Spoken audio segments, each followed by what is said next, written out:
Well, good morning. I'm Brent Adams here with your Rural Strong Morning Ag Report for this Thursday, January 11th.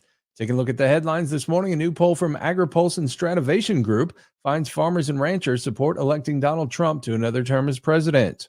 The effort shows 39% of surveyed farmers say they would most likely vote for Trump, while 19% indicated they would vote for Florida Governor Ron DeSantis.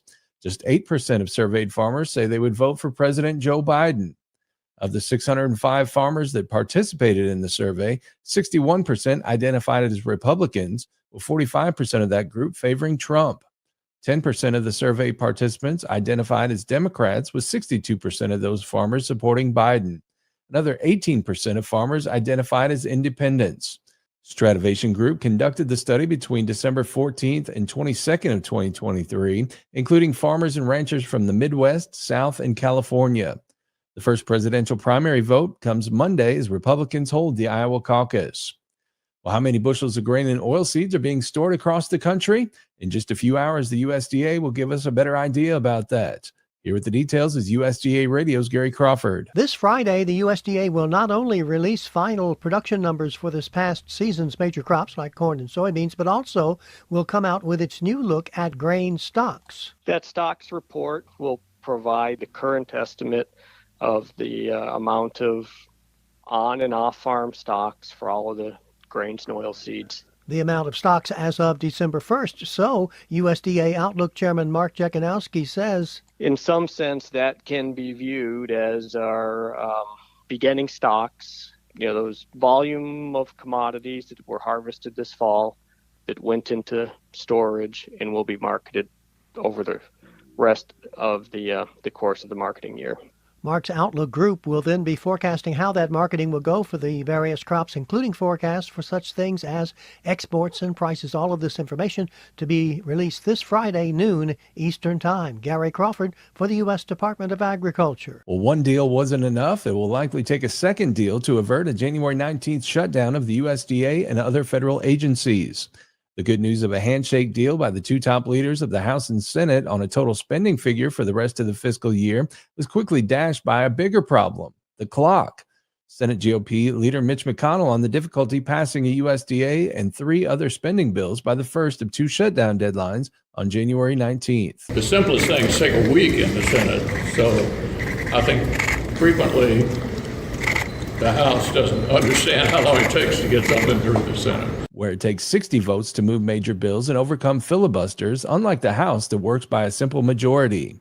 Iowa Senator Chuck Grassley says House GOP insistence on regular order also takes time. I think there's still going to be an attempt to pass individual appropriation bills, and that's going to necessitate a short continuing resolution until we get them passed. House Speaker Mike Johnson said last year he wouldn't do another CR or stopgap funding bill. Now, he says, I'm not ruling out committing to anything other than getting these appropriations done. And I think we can, and we're pushing everybody hard. But McConnell says a CR is the only choice. We need to prevent a government shutdown. And so the obvious question is, how long does the CR need to be?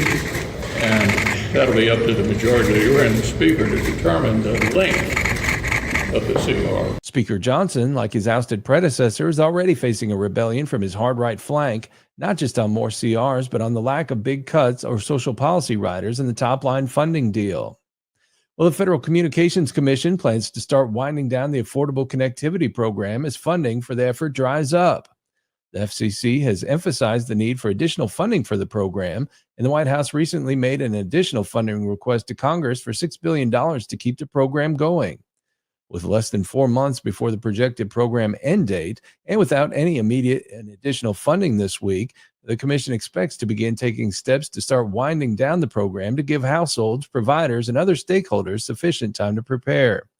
FCC Chair Jessica Rosenworcel says in a statement to lawmakers, if Congress does not provide additional funding to the ACP in the near future, millions of households will lose the ACP benefit to use for affordable internet service. While Congress initially appropriated $14.2 billion for the ACP, more funding is needed to keep the program in place. The FCC expects funding to last through April 2024, running out completely in May. Well, farmers and football players can both be challenged by having to deal with terrible weather. This weekend's NFL playoff games could demonstrate that point. Here with more is Gary Crawford. Football players and farmers have one thing in common. No matter what the weather, everybody's going out there and trying to do their best, no matter what the conditions are. And Ag Department meteorologist Brad Rippey says conditions are going to be nasty for two of this coming weekend's playoff games. First on Sunday, the Steelers at Buffalo, where the cold winds will be howling, and there is the potential we could see disruptive snowfall, temperatures in the 20s at game time, and we could see those wind gusts 20 to 40 miles per hour. But for even worse conditions, it's the Saturday night game, the warm weather Dolphins at the cold weather Kansas City Chiefs, and we do mean cold. You're talking single-digit temperatures, so you're going to see a lot of people sitting on those heated seats on the sidelines with the hand warmers and everything else trying to stay warm when it's 5 or 6 or 7 degrees. So conditions for two of this weekend's 6 games will be tough. Just the way they should be for football. But of course, Brad's going to be watching from his nice cozy den. Gary Crawford reporting for the U.S. Department of Agriculture. And in all seriousness, if you're working out in those conditions, please be safe. And if you need something to cozy up to, how about a nice warm podcast? We invite you to check out the Tractors and Troubadours podcast from Rural Strong Media. Each week, I bring you agriculture industry newsmakers, hot button industry issues, educational features, and the best in traditional country music. The Tractors and Troubadours podcast can be found at ruralstrongmedia.com or wherever you get your podcasts. We also invite you to join us on Rural Strong Radio, our 24/7 streaming radio station, found at ruralstrongmedia.com or on the Live 365 streaming radio app for your mobile device. Each day, we bring you our award-winning agriculture programming, as well as the best in traditional country music, mixed in with a little bluegrass, western swing, southern rock, and inspirational music. Again, the place to find Rural Strong Radio is ruralstrongmedia.com or the Live 365 streaming radio app. We're portable, so take us with you everywhere you go while you're working on the farm or ranch. Let's get through the workday together. Well, I'll be back again tomorrow with another Rural Strong Morning Ag Report here on Steve Shetler Media. Stay warm out there and make it a great day, everybody.